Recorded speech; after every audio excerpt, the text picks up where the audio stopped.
Olá, tudo bem? Hoje nós vamos conversar um pouquinho sobre noções básicas de direito. Então, o objetivo desse curso é falar sobre algumas questões que envolvem as relações entre o seu condomínio e os prestadores de serviço, bem como entre os próprios condôminos e obrigações do síndico. Começo me apresentando, eu sou Letícia Beltrame, eu sou sócia da Beltrame Oliveira Sociedade de Advogadas e o nosso foco de atuação é exatamente na proteção desse tipo de relacionamento. Então, o primeiro ponto que nós vamos abordar hoje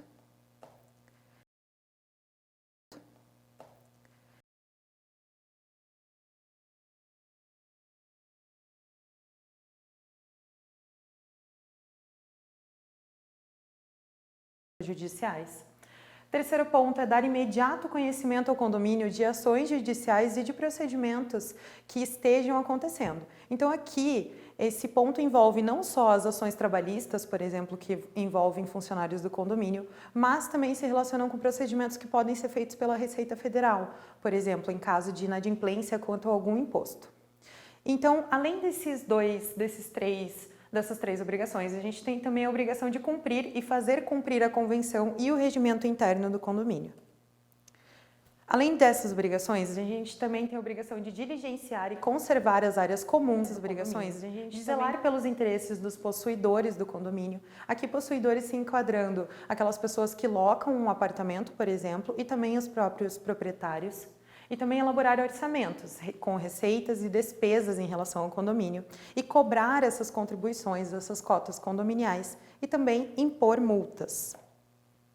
Outras obrigações são quanto à prestação de contas em assembleia, a realização de seguros das edificações. Então, compete ao síndico realizar a contratação de um seguro incêndio, por exemplo, em relação ao condomínio, e também convocar a assembleia anualmente para aprovar os orçamentos para as despesas, as contribuições, as prestações de contas e também realizar a eleição de um síndico substituto, por exemplo, e também providenciar a alteração do regimento interno. Então, eu trouxe aqui para vocês também alguns conceitos básicos que a gente tem em relação aos condomínios. Começando com a área comum. O que é essa área comum? A área comum é uma área que é utilizada por todos os condôminos. E a responsabilidade de manutenção dessa área é do condomínio e do síndico, que por extensão representa todos os condôminos. Além disso, é importante destacar que os condôminos são responsáveis por aquelas questões que são inerentes aos seus próprios apartamentos. Então aqui eu trago para vocês como exemplo aquela situação em que a gente tem um condômino com uma infiltração, por exemplo, no apartamento e que isso atinge o apartamento do vizinho de baixo. E aí se inicia uma discussão, bate-boca. Nesse cenário, a responsabilidade por resolver essas questões é dos condôminos. Então, prosseguindo aqui, é importante a gente falar sobre o que consiste uma relação de consumo. Trago para vocês alguns conceitos básicos. Uma relação de consumo é uma relação feita entre um fornecedor e um consumidor, sendo que o consumidor é toda pessoa física ou jurídica que é destinatária e usuária final daquela contratação. Então, o nosso Superior Tribunal de Justiça, ele já estabeleceu que os condomínios serão considerados como consumidores, principalmente quando eles efetuarem contratações de prestadores de serviço. Então, pensem no seguinte cenário. Você precisa fazer o reparo do telhado do condomínio e tem que contratar uma empresa prestadora de serviço. Nesse cenário, como o condomínio é destinatário e usuário final desse tipo de serviço, se enquadra como uma relação de consumo. O que não vai ser uma relação de consumo? Não é relação de consumo a relação entre o condômino e o condomínio. Por mais que a gente saiba que tem condôminos que acreditam que o condomínio está ali para prestar serviço para eles, essa relação não se enquadra como uma relação de consumo. O condômino ele tem que arcar com as responsabilidades em relação ao condomínio e cumprir as suas obrigações. Porque, afinal, apesar de ser uma área comum, apesar de nem todo o condomínio representar a extensão do apartamento dele, ainda assim ele é um dos responsáveis pela manutenção daquilo. Bom, e agora nós prosseguimos falando sobre os contratos. Então, começo dizendo que os contratos eles fazem leis entre as partes. E eu trago para vocês alguns dos principais tipos de contratação que a gente tem.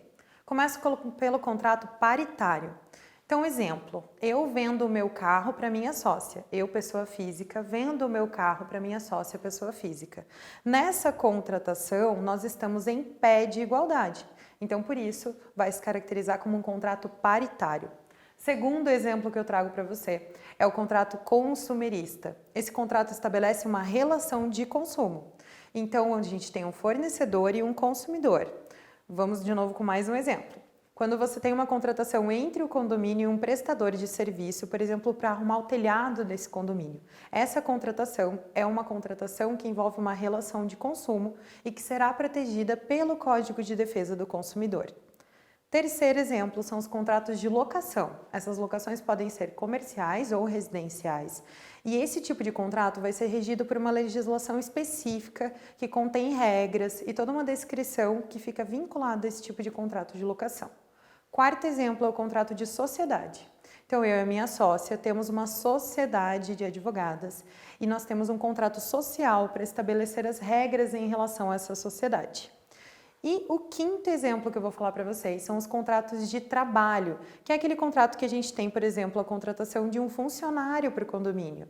E esse tipo de contrato também é regido por regras muito específicas que vão envolver esse tipo de contratação de trabalho. Então, prosseguindo, gostaria de destacar para vocês 3 princípios, começando pelo princípio da boa-fé. O princípio da boa-fé, ele guarda a relação com o momento da contratação e a honestidade das partes em contratar, em ser sincera no momento dessa contratação. Segundo o princípio é da autonomia da vontade, é o desejo, a manifestação do desejo de contratar. Então, vamos pegar aquele exemplo do telhado no condomínio. Quando você tem um problema em relação ao telhado, você, enquanto síndico, deve resolver esse problema e manifesta a autonomia da vontade para efetuar esse tipo de contratação. E o terceiro princípio é o do consensualismo. Esse princípio é muito importante. Por quê? Porque ele guarda relação com consentir, estar de acordo com o que está naquele contrato. Então, digo para você que é necessário fazer a leitura minuciosa, detalhada do contrato, para que você saiba com o que você está consentindo no momento dessa contratação. Tem alguns pressupostos que a gente observa para a validade de um negócio jurídico. Então, o primeiro deles é a capacidade do agente, que envolve, por exemplo, maiores de 18 anos para manifestar essa vontade de efetuar a contratação. O segundo pressuposto é em relação ao objeto. Tem que ser um objeto lícito, tem que ser legal, permitido pela legislação, possível, determinado ou determinável.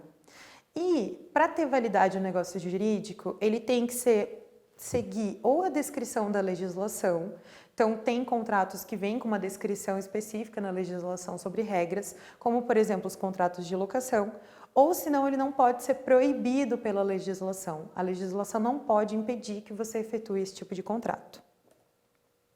Então, trago alguns conceitos básicos em relação aos contratos, começando pelas partes. Aqui a gente tem uma qualificação das partes. Nessa qualificação, a gente tem a descrição com o nome ou a razão social, com o CPF ou CNPJ, endereço, quem é o representante, qual é a profissão, caso seja uma pessoa física. Tudo isso vem nessa descrição das partes, como contratante e contratado. A gente tem também o objeto dessa contratação, então seguindo naquela questão de prestação de serviço para consertar o telhado.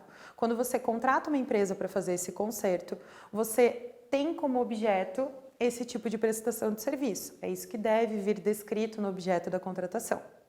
E em terceiro ponto, a gente tem as cláusulas. Então, as cláusulas, elas vão envolver o objeto, elas vão envolver as regras dessa relação e elas vão envolver um ponto muito importante dos contratos, que são as obrigações. Agora eu trago para vocês um pouquinho em relação às obrigações. Então, essas obrigações, elas envolvem as responsabilidades das partes dentro do contrato. O que o contratante e o contratado devem fazer, quais são os compromissos assumidos pelas partes no momento em que elas efetuam essa contratação. Esses compromissos estão vinculados à prestação de serviço, à forma dessa prestação de serviço e também aos seus limites. Basicamente, é o que fazer e o que não fazer dentro de um contrato. E aqui eu gostaria que você lembrasse um pouquinho daquilo que nós falamos sobre o consensualismo. Então, toda vez que eu estou consentindo com uma contratação, toda vez que eu disse ok no momento da assinatura do contrato, eu concordei com essas obrigações, eu concordei com essas regras. E esse é um ponto-chave, principalmente porque é necessário fazer a leitura do contrato e, em segundo ponto, compreender o que está sendo contratado. Então, algumas cláusulas que a gente precisa ter atenção que são importantes dentro de um contrato, começando com a cláusula do preço e das condições de pagamento. Nessa cláusula tem que vir descrito qual é o preço daquela contratação, por exemplo, R$ 5.000, e a forma de pagamento desse valor. Vai ser parcelado? Vai ser à vista? Vai ser até que data? Tem incidência de juros, de correção desse valor caso haja um atraso nesse pagamento? Essas informações devem vir descritas nessa cláusula do preço e das condições do pagamento. Segundo ponto que a gente tem que ter atenção é em relação à vigência desse contrato. Por quê? Porque pode ser que seja um contrato com uma vigência curta, por exemplo, 2 meses, 3 meses, ou pode ser uma contratação com uma vigência mais longa, como por exemplo 48 meses, 24 meses. É importante ficar atento em relação à vigência desse contrato e também as formas de prorrogação dessa contratação. Essas são questões que são muito importantes e que vêm descritas no contrato. E agora a gente vai prosseguir para falar um pouquinho sobre a multa e a rescisão também. Então, a cláusula da multa, ela é uma cláusula que demanda muita atenção e muito cuidado. Essa multa, ela vem aliada a algum tipo de descumprimento do contrato. É quando uma das partes deixou de cumprir algum aspecto daquelas obrigações que nós falamos há pouco. Então, ela pode vir, por exemplo, no valor de 20% do valor constante na cláusula de remuneração. Isso a título de multa, a título de penalidade pelo descumprimento do contrato. E ela tem que ser paga pela parte que descumpriu o contrato, pela parte que deixou de fazer, deixou de cumprir com a sua obrigação. E outra cláusula que nós precisamos ter muita atenção é a cláusula da rescisão, porque a rescisão ela vai estabelecer a forma de encerrar essa contratação. Então é necessário entender se tem algum aviso prévio, se você precisa notificar a outra parte com um prazo, por exemplo, de 30, 60 dias de antecedência quanto ao seu desejo de rescindir. E como que essa rescisão vai ser feita? Tem casos em que, por exemplo, a rescisão é feita por uma das partes e há incidência de multa.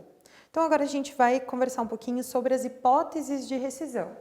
Começa explicando que essa rescisão ela pode ser unilateral, isso é o desejo manifestado de uma das partes de rescindir, ou ela pode ser bilateral, quando as duas partes estão de acordo em relação a essa rescisão. E ela pode ser uma rescisão imotivada, eu simplesmente não tenho mais interesse em dar sequência nessa contratação, ou ela pode ser uma rescisão motivada. Exemplo, a empresa deixou de prestar o serviço da forma como foi contratada, não entregou a prestação de serviço, isso acarretou prejuízos ao condomínio. Nesse cenário, você tem uma hipótese de rescisão motivada unilateral. É importante a gente saber essa diferença do imotivado e motivada, porque quando a rescisão ela tem um motivo justo para encerrar aquele contrato, não vai ter a cobrança dessa cláusula penal, dessa cláusula de multa. Então, quando você tem uma rescisão motivada em relação àquela contratação, não deve haver incidência de multa. O que é diferente da rescisão imotivada. Eu simplesmente não desejo mais dar continuidade nesse contrato, mas a prestação de serviço sempre foi feita, sempre teve a entrega, e aí vem uma rescisão imotivada, né? E pode haver, nesse caso, o pagamento de multa. Então agora a gente entra no último tópico da nossa aula, e é um tópico muito importante, a gente vai falar um pouquinho sobre a indenização. Então eu trago para você essa redação do artigo 159 do Código Civil. Aquele que por ação ou omissão voluntária, negligência ou imperícia, violar o direito de outro ou causar prejuízo, fica obrigado a reparar o dano.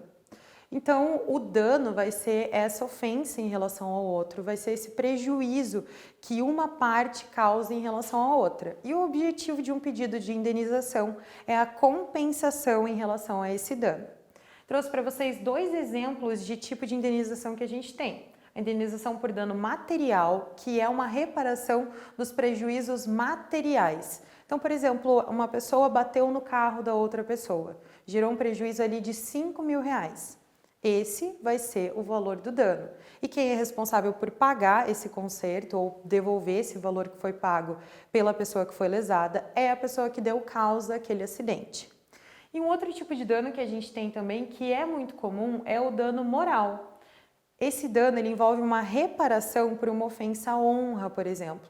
Então, Então, quando uma pessoa ofende a outra, difama a outra na frente de terceiros, quando ela causa esse tipo de constrangimento, quando ela fala mal, por exemplo, na internet, quando a gente vê uma série de questões negativas em relação a outra pessoa, quando você profere ofensas contra outra pessoa, você pode sim ficar sujeito à necessidade de pagamento de uma indenização por dano moral. E com isso nós encerramos a nossa aula de hoje. E caso vocês tenham alguma dúvida, vocês podem enviar diretamente para o canal de comunicação da plataforma, que a gente vai estar aqui para respondê-los. Muito obrigada!